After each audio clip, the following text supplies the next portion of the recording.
अस्सलाम वालेकुम नाज़रीन, मैं हूं वसीम अली और आप देख रहे हैं Wasim Ali official YouTube channel. नाज़रीन, बड़ी खबर यह है कि मार्केट के अंदर बहुत जल्द बुशरा बीबी की लेटेस्ट किस्म की ऑडियोज़ मुबैना तौर पर जो वो लीक हो सकती हैं। और ये जो ऑडियोज़ लीक हुई हैं, बुशरा बेगम का मोबाइल हैक्ड हुआ है और दीगर जो इनके पास डिवाइसेस थी मेरे ख्याल में वो भी हैक्ड हुई हैं। और उसके बाद कुछ ऐसी ऑडियोज़ जो बड़ी ख़तरनाक किस्म की हैं, जिन्होंने तरीके इंसाफ के चेयरमैन इमरान खान और बुशरा बेगम को शायद कहीं का नहीं छोड़ना, या फिर बहुत बड़े इंकशाफात से भरपूर ये ऑडियोज़ होंगी। ये उन लोगों के हाथ लग चुकी हैं जिनको ये ऑडियोज़ चाहिए थी, यानी कि मोबाइल या डिवाइसेस हैक हुई हैं और फिर उनसे कुछ ऑडियोज़ ऐसी आगे पहुंच चुकी हैं जिसकी तस्दीक भी बाकायदा हो गई है। अब ये खबर किस शख्स ने दी ये आगे चल के आपको बताते हैं। और जो दूसरी खबर ये है कि तरीके इंसाफ को 20 दिन की मोहलत मिल गई है। अब किस केस के अंदर इन्हें 20 दिन की मोहलत मिली है इसके ऊपर भी बात करेंगे। लेकिन तीसरी न्यूज़ बड़ी अहम है कि इमरान को एक बड़ा रिलीफ मिल गया, क्योंकि आर्जी रिलीफ मिला है लेकिन एक बहुत बड़ा रिलीफ मिल गया है साइफर केस के अंदर।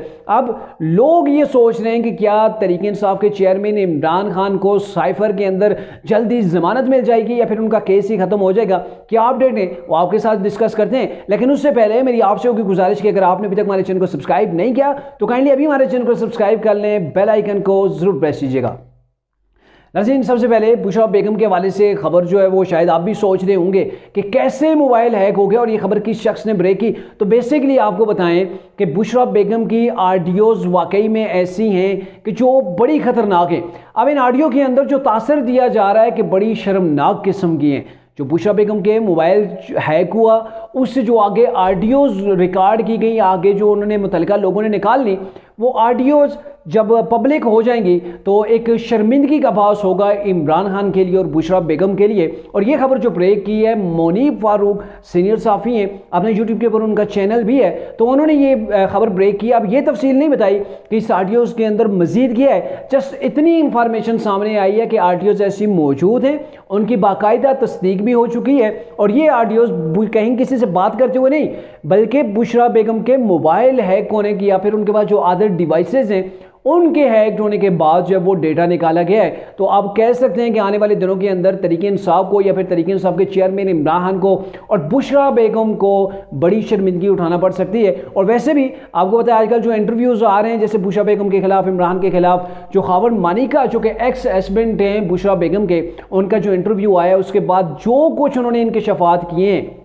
मेरे ख्याल में वो शर्मिंदगी के लिए ऑलरेडी काफ़ी हैं। और अब ये जब वीडियो ऑडियोज़ जो है वो मार्केट के अंदर आएंगी तो एक नया तूफ़ान जो है वो बर्पा हो जाएगा। अदरवाइज़ ये जो ऑडियोज़ हैं किसी की जो है वो रिकॉर्ड करना या फिर उनको पब्लिक करना है तो खैर आईनी है, खैर कानूनी है, इसकी जितनी मजम्मत की जाए कम है। लेकिन जब मामलात ऐसे हों तो फिर वहाँ पे देखा जाता है कौन क्या बातें कर रहा है, किससे बातें कर रहा है, कौन कौन से इनके शफात हो रहे हैं। ज़ाहिर बुशरा बेगम इमरान से मिलने जेल के अंदर भी जाती रही, वापस अपने घर में जाती रही, दीगर कानूनी टीम से भी बातें करती रही, अदर लोगों से भी बात करती रही, अपनी फैमिली से भी बात करती रही। तो जाहिर है फिर ऐसे हालात के अंदर कुछ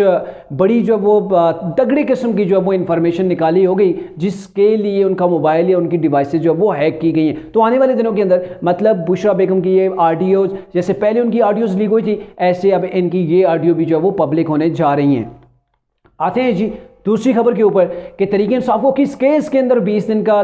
टाइम मोहलत मिल गई है। और अगर 20 दिन के अंदर वो इकदाम नहीं उठाते जो आईनी तौर पर उन्हें बताया गया है तो फिर तरीके इंसाफ बड़ी मुश्किल के अंदर फंस सकती है। और ये बेसिकली आज इलेक्शन कमीशन ने केस की समाअत की और उसके अंदर ये चीज़ थी कि इंट्रा पार्टी जो तरीके इंसाफ के इलेक्शंस हुए हैं तो उनके अंदर बड़ा जोल निकला है, वो गैर आइनी तरीके से हुए हैं, तो उसके ऊपर इलेक्शन कमीशन जो है मुतमईन नहीं हुआ है। अब इलेक्शन कमीशन ने इनके इंट्रा पार्टी जो इलेक्शन थे उनको मशकूक करार देते हुए कालादम करार दे दिया है, यानी कि कहा है कि अब आपके पास 20 दिन का टाइम है, 20 दिन के अंदर अंदर आप नए जो है वो दोबारा से इलेक्शन करवा लें। और अगर आप इलेक्शन करवा लेते हैं फिर 7 दिनों के अंदर अंदर आपने तमाम की तमाम रिपोर्ट इलेक्शन कमीशन के सामने रखनी है। तो बेसिकली 27 दिन तरीके इंसाफ को यहाँ पे मिल गए हैं, 20 दिन के अंदर अंदर आपने इलेक्शन करवाना है और फिर 7 दिन दिए गए हैं कि आपने रिपोर्ट जो है वो इलेक्शन कमीशन के अंदर जमा करानी है कि किस शख्स को कौन सा ओहदा दिया गया, कौन सा मेंबर कैसे इलेक्ट हुआ, कैसे सिलेक्ट हुआ, तमाम की तमाम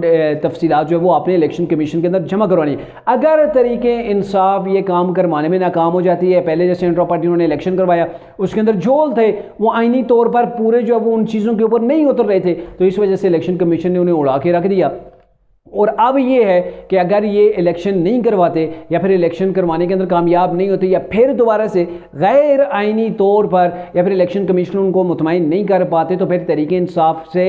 बल्ले का निशान जो इंतखाबी निशान है वो छिन जाएगा। अब बड़ी बात है ना, चूंकि तहरीक इंसाफ है, तहरीक इंसाफ का एक अपना, जैसे मुस्लिम नून के पास शेर है, पीपल्स पार्टी के पास तीर है, इमरान के पास बल्ला था, तो बल्ले के इंतखाबी निशान को ये कौम जानती है। तहरीक इंसाफ के जो फैन एंड फॉलोइंग है, जो उनके वोटर्स हैं, वो बल्ले के इंतखाबी निशान को जानते हैं। और अगर बल्ला निकाल दिया जाता है इंतखाबी निशान से तो मेरे ख्याल में तहरीक इंसाफ को एक बड़ा झटका लगेगा। एक छोटा झटका नहीं बल्कि बड़ा झटका लगेगा, क्योंकि जो दही आबादी होती है उनके माइंड के अंदर एक ही चीज़ बैठी होती है, और यही बल्ले का निशान अगर किसी और को मिल जाता है तो फिर तहरीक इंसाफ के वोट भी वहाँ पर ही पड़ सकते हैं। तो अब तहरीक इंसाफ को ये काम करना पड़ेगा, इंट्रा पार्टी इलेक्शन जो है वो फेयर तरीके से करवाना पड़ेंगे। और यहाँ पे तहरीक इंसाफ के जो वकला हैं उन्हें तो प्रेस कॉन्फ्रेंस करते हुए कहा है, जी हम तो इलेक्शन कमीशन के इस फैसले को नहीं मानते, हमारा इंट्रा पार्टी का जो इलेक्शन था वो बिल्कुल क्लियर था, और ये है कि हमसे इंतखाबी निशान बैट कोई छीन नहीं सकता। लेकिन आने वाले दिनों के अंदर लग पता जाएगा, 20 दिन की मोहलत जनाब को जो है वो मिल गई है।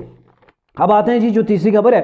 वो तहरीक इंसाफ के चाहने वालों के लिए बड़ी खुशआइन खबर है कि जो साइफर केस चल रहा था, जिस साइफर केस के अंदर इमरान खान और शाह महमूद कुरैशी के ऊपर फर्द जुर्म आयद कर दी गई थी, अब वो सारी चीज़ें वापस ले ली गई हैं। इस्लामाबाद हाई कोर्ट का ये हुक्म था, जिसके बाद जाके पहले तो अडियाला जेल के अंदर उनका ये ट्रायल हो रहा था, लेकिन अब अडियाला जेल के बजाय इनका ट्रायल आज जो इनकी जो पहली समाअत हुई है इस केस की, वो जुडिशल कम्प्लेक्स के अंदर हुई है। वही जज थे